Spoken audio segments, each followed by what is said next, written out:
സുരേഷ് ഗോപി തൃശ്ശൂരിൽ കുറച്ച് കാലമായി അദ്ദേഹം അവിടെ ക്യാമ്പ് ചെയ്തുകൊണ്ട് തന്നെ പ്രവർത്തിക്കുന്നുണ്ട് എന്നുള്ള കാര്യം നമുക്കറിയാവുന്നതാണല്ലോ. അപ്പോൾ ഈ BJPയുടെ വോട്ട് എന്ന നിലയ്ക്കല്ല സുരേഷ് ഗോപിക്ക് കിട്ടിയിരിക്കുന്നത്. അവിടെ സ്ത്രീകളുടെ വോട്ട് വലിയ തോതിൽ കിട്ടിയിട്ടുണ്ട്. അദ്ദേഹം വ്യക്തി എന്ന നിലയ്ക്ക് പലരെയും സഹായിച്ചിട്ടുണ്ട്, പാവപ്പെട്ടവരെ സഹായിച്ചിട്ടുണ്ട്, ആ തരത്തിൽ വോട്ട് കിട്ടിയിട്ടുണ്ട്. അതിനൊക്കെ അപ്പുറം ഭരണവിരുദ്ധ വികാരം അത് ശക്തമായി പ്രതിഫലിച്ചിട്ടുണ്ട് തൃശ്ശൂരിൽ എന്നുള്ളത് പ്രധാനപ്പെട്ട ഘടകമാണ്. നമ്മൾ പറയാതെ പോയിരിക്കുകയാണ്. ഇവിടെ ഇടതുപക്ഷം ഭരിക്കുമ്പോഴാണ് BJP അക്കൗണ്ട് തുറന്നിരിക്കുന്നത് എന്നൊരു യാഥാർത്ഥ്യം കൂടിയുണ്ട് എന്ന് മനസ്സിലാക്കണം. BJPക്കും ഇടതുപക്ഷത്തിനും ഓരോ സീറ്റ് എന്ന നിലയിലേക്ക് അത് മാറുമ്പോൾ അതിൻ്റെ ഉത്തരവാദിത്വം എത്രത്തോളം ഇടതുപക്ഷത്തിനുണ്ട്, ഭരിക്കുന്ന പാർട്ടിക്കുണ്ട് എന്നുള്ള കാര്യം വളരെ പ്രധാനമാണ്. ആ നിലയ്ക്ക് കൂടി അത് പരിശോധിക്കേണ്ടതുണ്ട്. അവിടെ ഇടത് മണ്ഡലങ്ങളിൽ, ഇടതിന് സ്വാധീനമുള്ള മണ്ഡലങ്ങളിലേക്ക് എങ്ങനെയൊക്കെ സുരേഷ് ഗോപി കടന്നു ചെന്നു എന്നതും പ്രധാനമാണ്. അവിടെ ഒരുപാട് ഇടങ്ങളിൽ ഇടത് കോട്ടകളിലേക്ക് സുരേഷ് ഗോപി കടന്നു ചെന്നിട്ടുണ്ട്. ഇരിഞ്ഞാലക്കുട, പുതുക്കാട്, ഈ ഗുരുവായൂർ ഒഴിച്ച് ബാക്കി എല്ലായിടത്തേക്കും കടന്നിരിക്കുന്നു എന്നുള്ളതാണ്. അത് VS സുനിൽകുമാറിനെ CPIയുടെ ഏറ്റവും പ്രധാനപ്പെട്ട ശക്തനായ സ്ഥാനാർത്ഥി, ഇന്ത്യയിലെ തന്നെ അല്ലേ CPI പ്രതീക്ഷിച്ചിരുന്ന ഏറ്റവും പ്രധാനപ്പെട്ട ഒരു സ്ഥാനാർത്ഥിയാണ്. അവിടെ രാജാജി മാത്യുവിനേക്കാൾ 11,000 വോട്ടുകളെ കൂടുതൽ ലഭിച്ചിട്ടുള്ളൂ എന്നുള്ളത് ഞെട്ടിക്കുന്ന കാര്യമാണ്. അപ്പോൾ അത് VS സുനിൽകുമാർ എന്ന വ്യക്തിക്ക് ഉണ്ടായ നഷ്ടം എന്ന നിലയ്ക്കല്ല കാണേണ്ടത്. VS സുനിൽകുമാറിന് അവിടെ ആളുകളുമായി നല്ല ബന്ധമായിരുന്നു. VS സുനിൽകുമാറിനുള്ള എതിർപ്പായിട്ടല്ല ഞാനത് മനസ്സിലാക്കുന്നത്. ഭരണവിരുദ്ധ വികാരം അത് കൃത്യമായി പ്രതിഫലിച്ചിരിക്കുന്നു. പിന്നെ ക്രിസ്ത്യൻ വോട്ടുകൾ അത് നേടിത്തരുന്ന ഈ ഇസ്രയേൽ പലസ്തീൻ വിഷയം മാത്രമാണ് എന്ന് എനിക്ക് തോന്നുന്നില്ല. സർക്കാരുമായി ബന്ധപ്പെട്ട വിഷയങ്ങളുമുണ്ട്.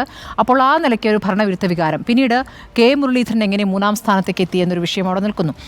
മുരളീധരൻ്റെ കാര്യത്തിൽ അവിടെ ഒരു തരത്തിലും അവിടെ ലോഞ്ച് ചെയ്തു എന്നതിനപ്പുറം മുരളീധരൻ്റെ പ്രചാരണത്തിലൊന്നും അവിടുത്തെ നേതൃത്വം സജീവമായിരുന്നില്ല എന്നൊരു യാഥാർത്ഥ്യം അവിടെ നിൽക്കുന്നു. മുരളീധരൻ സ്വയം എത്രത്തോളം അവിടെ താല്പര്യമെടുത്തിരുന്നു എന്ന ചോദ്യം അപ്പുറത്തുനിന്നും ഉയരുന്നുണ്ട്.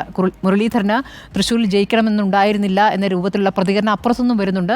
അതേസമയം അവിടെ പ്രചാരണത്തിലൊന്നും വലിയ രൂപത്തിൽ അദ്ദേഹത്തെ കണ്ടിട്ടില്ല. അവസാന ദിവസങ്ങളിലേക്കൊക്കെയാണ് കുറച്ചുകൂടി സജീവമായി ഉണ്ടായിരുന്നത് എന്ന കാര്യവും നമ്മൾ കണ്ടാണ്. ഇന്നിപ്പോൾ അദ്ദേഹത്തിൻ്റെ വൈകാരിക പ്രതികരണം കണ്ടല്ലോ. സജീവ രാഷ്ട്രീയത്തിൽ തന്നെ വിരമിക്കുന്നു എന്ന് അദ്ദേഹം പറയുമ്പോൾ പാർട്ടിക്കെതിരെ ചില കാര്യങ്ങൾ, മുമ്പാണെങ്കിൽ മുരളീധരൻ അതിശക്തമായ ചില പ്രതികരണങ്ങൾ ഇന്ന നേതാക്കൾ എന്ന് അക്കമിട്ട് തന്നെ പറയുമായിരുന്നു.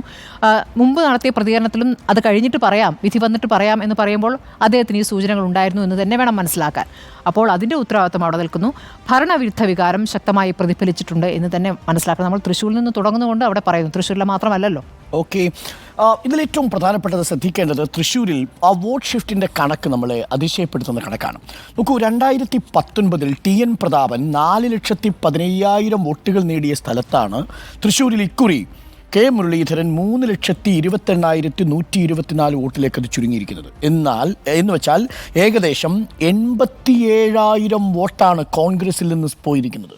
87,000, അപ്രോക്സിമേറ്റ്ലി 7.5% വോട്ട് കോൺഗ്രസിൽ നിന്ന് BJPയിലേക്ക് ഷിഫ്റ്റ് ചെയ്തിരിക്കുന്നു.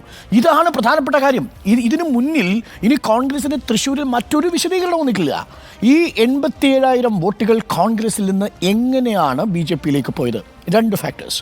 ഒന്ന്, TN പ്രതാപന് കിട്ടിയ വോട്ടുകൾ മുരളീധരന് കിട്ടിയിട്ടില്ല. നമ്പർ 2, ക്രിസ്ത്യൻ ബെൽറ്റിൽ നിന്ന് UDFിൽ നിന്നുള്ള വോട്ടുകൾ ഇറങ്ങിപ്പോയി. ഈ രണ്ടും കൂടി ചേർക്കുമ്പോൾ സ്വാഭാവികമായും വരുമെങ്കിലും പാർട്ടി മെഷീനറി അടക്കം ശക്തമായി പ്രവർത്തിച്ചിട്ടില്ല എന്നുള്ള ഒരു പരാതി മുരളീധരനുണ്ട്.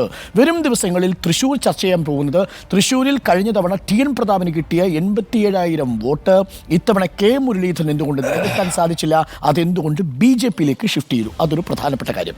നമ്പർ 2, അവിടെ സുനിൽകുമാറിൻ്റെ വോട്ട് യഥാർത്ഥത്തിൽ വർദ്ധിക്കുകയാണ് ചെയ്യുന്നത്.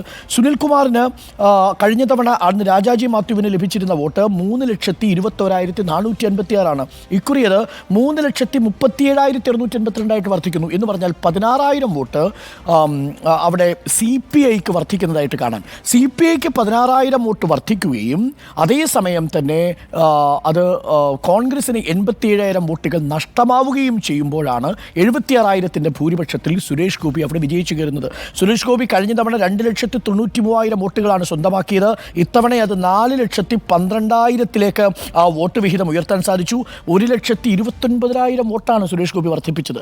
1,29,000 വോട്ട് വർദ്ധിപ്പിച്ചു. അപ്പോൾ പുതിയ വോട്ടുകൾ തൃശ്ശൂരിൽ സുരേഷ് ഗോപി സ്വന്തമാക്കി. ഇതുകൂടാതെ കോൺഗ്രസിൻ്റെ പാളയത്തിൽ നിന്ന് ശക്തമായി സുരേഷ് ഗോപി വോട്ടുകൾ എടുത്തു എന്നാണ് നമ്മൾ മനസ്സിലാക്കുന്നത്. അപ്പോൾ ഈ ഒരു പ്രതിഭാസമാണ് ഇനി വരും ദിവസങ്ങളിൽ ചർച്ച ചെയ്യാൻ പോകുന്നത്. ഇതാണ് എൻ്റെ first take. Second take, Suresh Gopi effect എങ്ങനെ എങ്ങനെയാണ് തൃശ്ശൂരിൽ വന്നത്? സുരേഷ് ഗോപി തന്നെ വിശദീകരിക്കുന്നത് വ്യക്തിപ്രഭാവം എന്നതാണ്. ശരിയാണ്. നമ്മൾ നോക്കൂ, 4 മണ്ഡലങ്ങളിൽ ഇത്തവണ BJP ശക്തമായ സാന്നിധ്യം കേരളത്തിൽ അറിയിച്ചിട്ടുണ്ട്. അതിലൊന്ന് തൃശ്ശൂർ, രണ്ടാമത്തേത് ആറ്റിങ്ങൽ, 3 തീർച്ചയായിട്ടും തിരുവനന്തപുരം, 4ാമത്തെ മണ്ഡലമാണ് ശോഭാ സുരേന്ദ്രൻ മത്സരിച്ച ആലപ്പുഴ മണ്ഡലം. ഈ 4 മണ്ഡലത്തിലും ഈ സ്ഥാനാർത്ഥികളുടെ മികവ് ഒരു പ്രധാനപ്പെട്ട ഘടകമാണ്. സ്ഥാനാർത്ഥി ഫാക്ടേഴ്സാണ് അവിടെയുള്ളത്. കേരളം മൊത്തത്തിൽ ഒരു BJP തരംഗമില്ല. ഉദാഹരണത്തിന് പത്തനംതിട്ടയിൽ അനിൽ ആന്റണി വരുമ്പോൾ കഴിഞ്ഞ തവണ കെ സുരേന്ദ്രന് കിട്ടിയ വോട്ട് വിഹിതം കുറയുകയാണ് ചെയ്തത്. അപ്പോൾ ഈ വ്യക്തിപ്രഭാവത്തിന് കിട്ടിയ വോട്ടുകളാണ് കേരളത്തിൽ BJP വോട്ടുകളായി മാറിയിരിക്കുന്നതെന്ന് മാത്രമല്ല, കേരളത്തിൽ മൊത്തം BJPയുടെ വോട്ട് വിഹിതത്തിൽ കേവലം 3.5% വർധനവേ വന്നിട്ടുള്ളൂ. നമ്മൾ ഇന്നലെ ചർച്ച ചെയ്ത് ശരിയാവണ്ണം വിലയിരുത്തിയതുപോലെ 5%-അപ്പുറത്തേക്ക് ഒരു കാരണവശാലും BJPയുടെ വോട്ട് വിഹിതം വർദ്ധിപ്പിക്കാൻ പോകുന്നില്ല. കഴിഞ്ഞ തവണ 13% BJPയുടെ വോട്ട് വിഹിതം ഇക്കുറി വർദ്ധിച്ചിരിക്കുന്നത് 16%-ലേക്കാണ്. കോൺഗ്രസിന്റെ വോട്ട് ശതമാനത്തിൽ 2% ഇടിവുണ്ടാവുന്നു എന്നതും ശ്രദ്ധേയമാണ്. എന്നാൽ CPIയുടെയോ CPMന്റെയോ വോട്ട് വിഹിതത്തിൽ കാര്യമായ ചോർച്ചയുണ്ടാവുന്നില്ല. ഇതും വളരെ പ്രധാനപ്പെട്ട കാര്യമാണ്. അങ്ങനെ വിലയിരുത്തിയാൽ SG ഇഫക്റ്റ് എന്നുള്ളത് സുരേഷ് ഗോപിയുടെ വ്യക്തിപ്രഭാവത്തിന് കിട്ടിയ വോട്ടാണ്.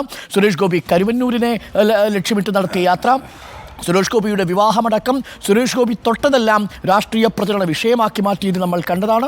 തീർച്ചയായും Suresh Gopi effect, SG effect എന്നുള്ളത് സുരേഷ് ഗോപി എന്ന വ്യക്തിക്ക് കിട്ടിയിരിക്കുന്ന വോട്ടായിട്ട് നമുക്ക് തൃശ്ശൂരിൽ കരുതേണ്ടി വരും. കാരണം മറ്റൊരു മണ്ഡലത്തിലും വ്യാപകമായ രീതിയിൽ ഒരു വർധനമുണ്ടായിട്ടില്ല.